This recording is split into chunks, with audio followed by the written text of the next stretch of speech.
Bristol's annual Balloon Fiesta is underway. On the ground, 120 hot air balloons will shortly be climbing slowly into the air and floating away on the wind. The balloons, though, are just a short flight away from the airport, where air traffic control is keeping a close eye on the launch. Oh, Charlie Bravo, Mike Charlie Bristol.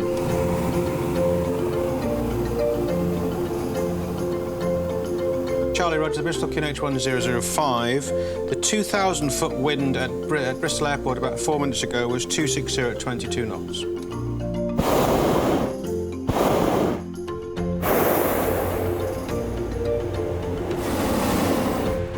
The air traffic controllers provide the balloon pilots with detailed wind and pressure readings.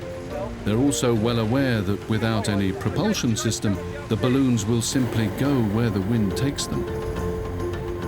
With this morning's winds reaching over 20 miles an hour at 2,000 feet, there's a real chance that the spectacle could easily turn into a potentially dangerous situation for the airport.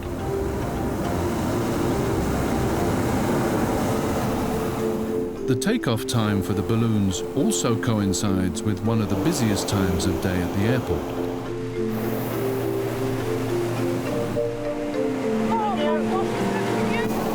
With planes taking off and landing, and over 100 balloons in the sky, it's going to get very crowded.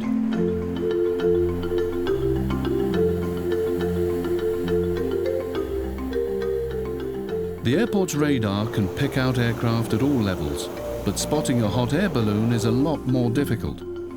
There's certainly one of the balloons there, about 6 miles northeast of us, moving away to the northeast away, just south of Fulton.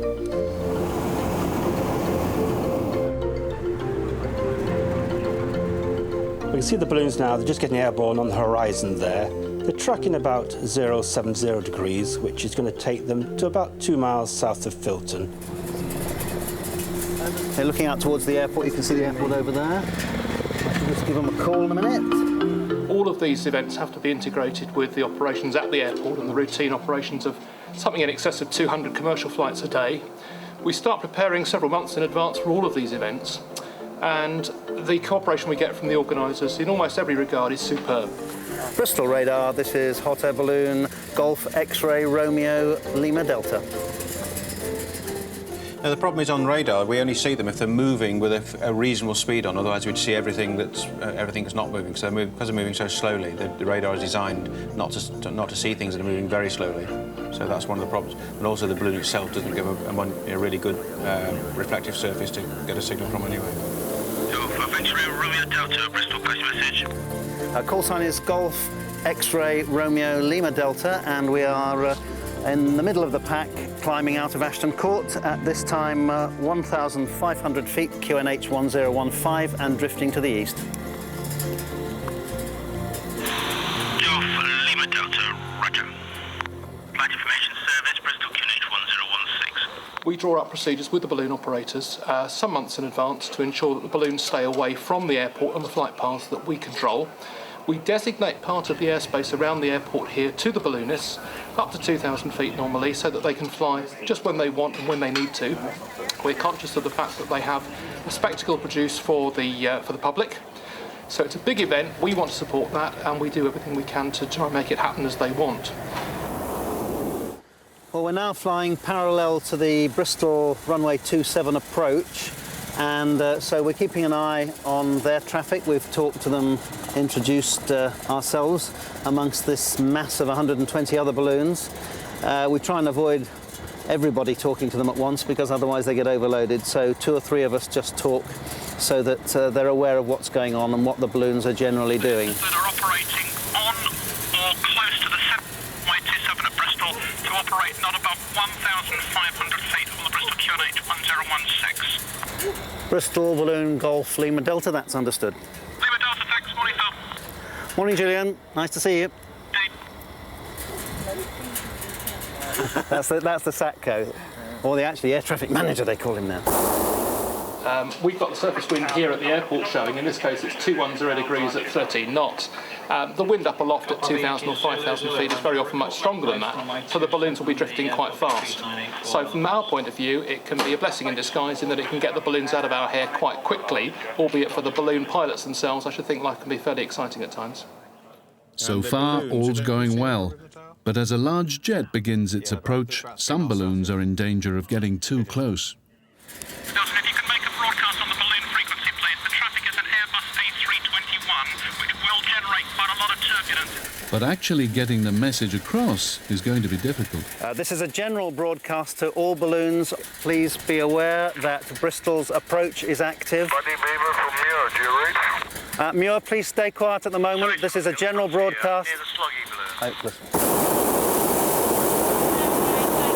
Any balloon, yellow Summerfield, am I cleared to climb? Just to the left of the Keynsham Rugby ground, over. Yeah, this is Chubb, you're clear. General broadcast from balloon balloon control. Please, all other stations keep quiet. Please keep clear of Bristol's approach. They have a heavy aircraft approaching within the next 15 minutes, 15 minutes. This applies to all balloons in the Bath Keynsham area. This is Quick Save Quick Save retrieved, you read? All, please stay off this frequency at the moment. It's vital the message gets through to one balloon in particular. Is Balloon Golf Victor Romeo Victor India on this frequency? There is a heavy aircraft coming in, runway 27 Bristol, south of Bath. You should be on the ground or at low level in the next 10 minutes. This applies particularly to Golf Victor Romeo Victor India. Balloon Golf Victor Romeo Victor India heads for the ground and the Airbus gets clearance to make its final approach. I think one of the main problems that Bristol have are with some of the fixed-wing airline people who operate out of other airports, foreign airports, where they're not used to having balloons. And the Bristol operators and, of course, air traffic are very used to it and integrating the two into a safe air traffic operation. But some of the people from outside the UK really get quite nervous when they see balloons in what they know to be regulated airspace. But, of course, they soon realise that it's perfectly well controlled and safe as it would be if they were aircraft. In balloon terms, what goes up must always come down, and if possible, as gently as it can. This is Balloon Golf Lima Delta. Okay, in a minute I want you in your landing positions. It should be very gentle, but remember you're facing backwards. Don't get out until I say it's safe to do so, even though you may think we're on the ground and finished.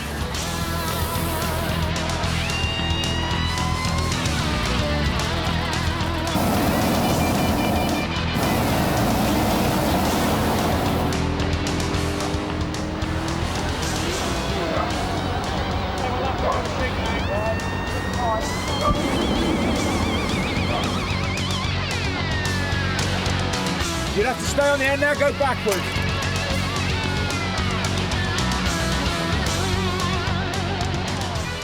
Well, did you all get what you want? Yeah. Hello. Bye-bye. Come on. Where are you dropping to?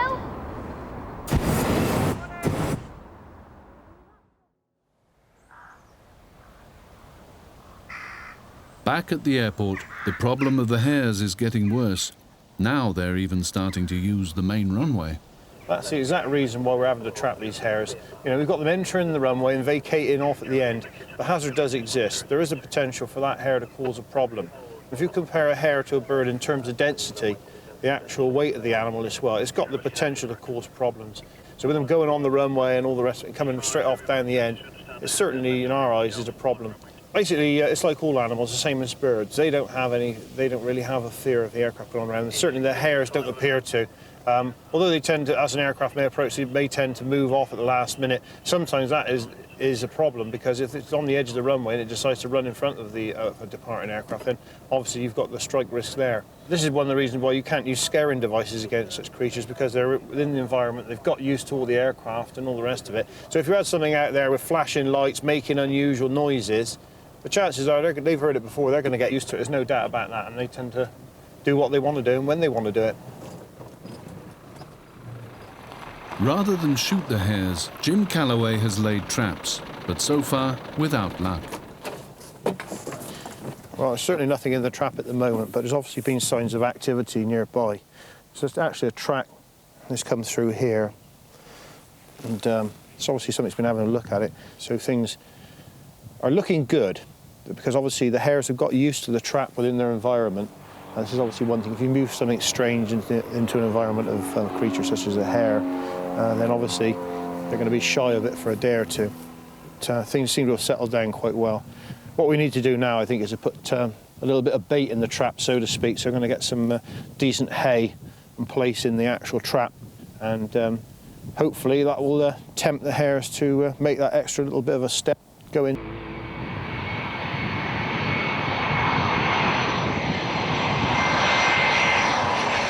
In peak season, Bristol operates more than 1,000 commercial flights a week. Each one requires a marshaller like Dave Curran to see it safely in and out again.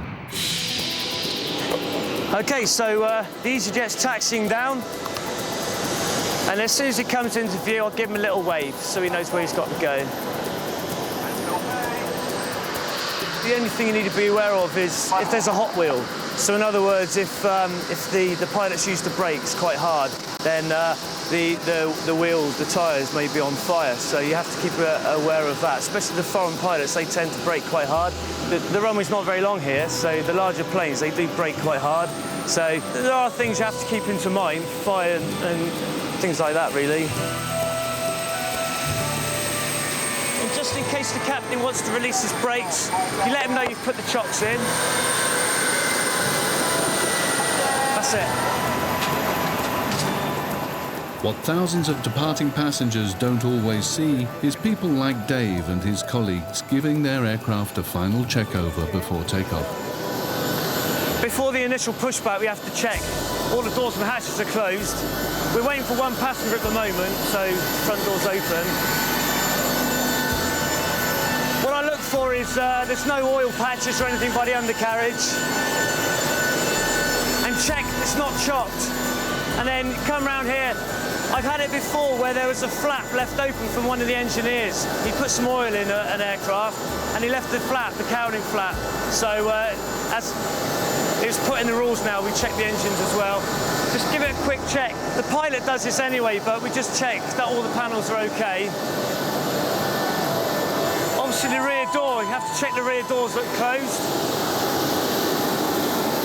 The toilets have been serviced, so check the panel on that's closed.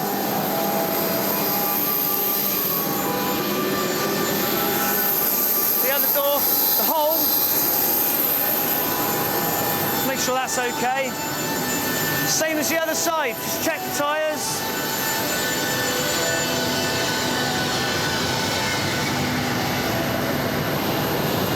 Exactly the same as the other side. The whole door's open. I think we're waiting for a bag or a pram. So we'll leave that as it is. And that's it really up to now. That's all we can do. But Dave's job isn't finished when the walk-round's complete. He'll also be driving the pushback vehicle. We're closing up now. Just bringing the steps in, and then I close the door. And if you remember, the whole door's open, so...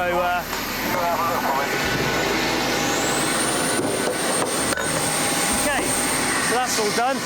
Chocks are taken away now. So, in a sense, the aircraft is mine. What he'll do in a minute is he'll give me the sign for brakes off, and then which direction he wants me to go.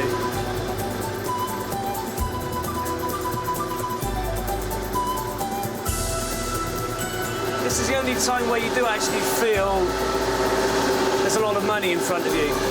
You've got to remember all these passengers as well, they're off on holiday, and if you do anything, then you're going to mess up their holiday. So they've just given me clearance for 2 now, so he's going to start number 2 engine. Slowly start bringing it round.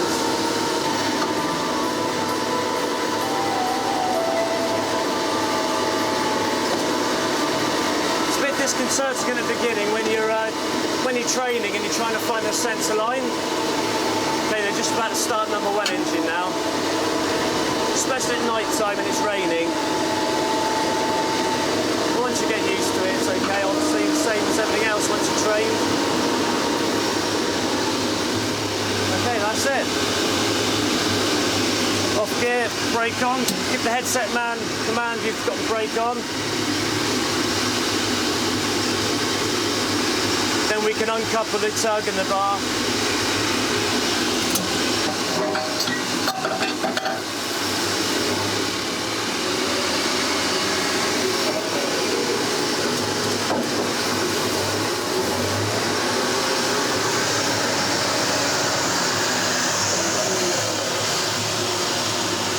Always wait here for the headset man, otherwise if the captain sees me, then he might think that this is the crew, but there's also a headset man as well.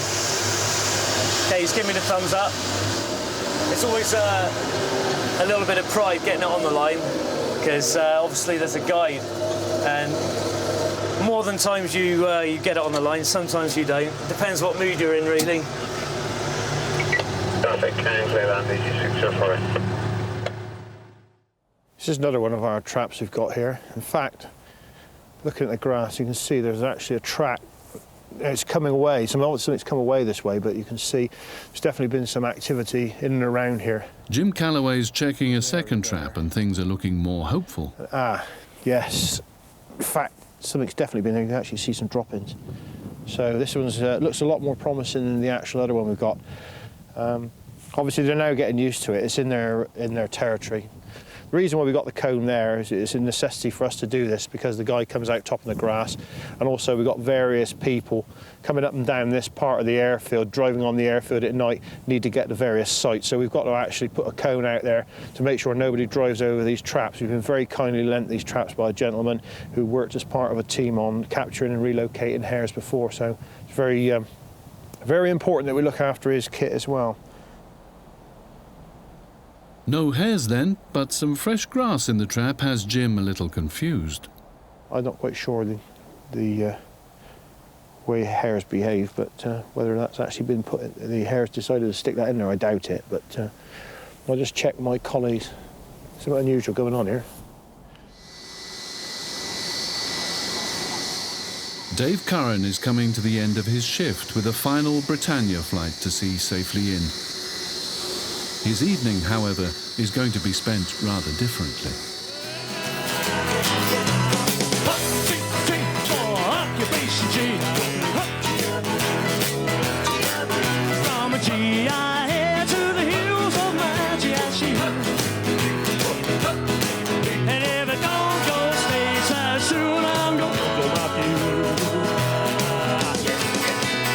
I was raised on rock and roll.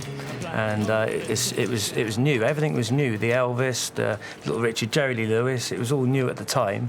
And it's just through the years of growing up, I watched videos and listened to all the records, and it's just something that excited me. And it's the style that I like to play. And this is where Dave plays his favourite music at a seafront hotel in Weston-super-Mare. Holy smoke, the land sings alive and up.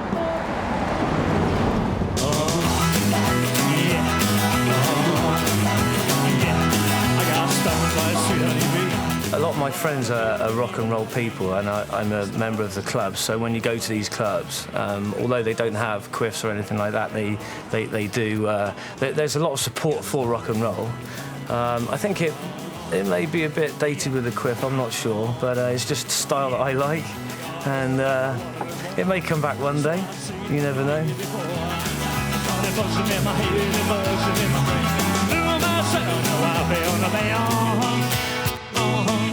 I got stuck. I don't think I'm complaining. Somebody got away, but they couldn't get me.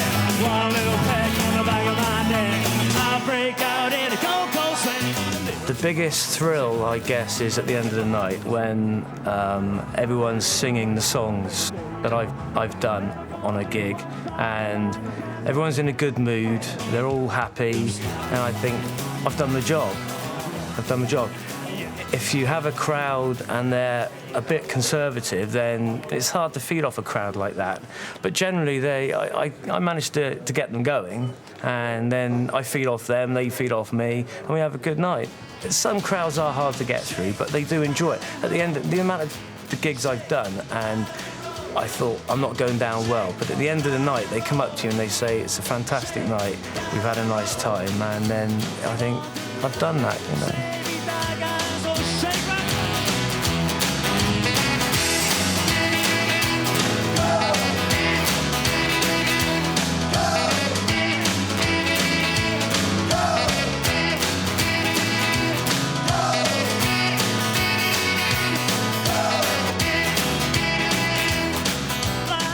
But if music plays such an important role in his life, how did Dave end up working at an airport?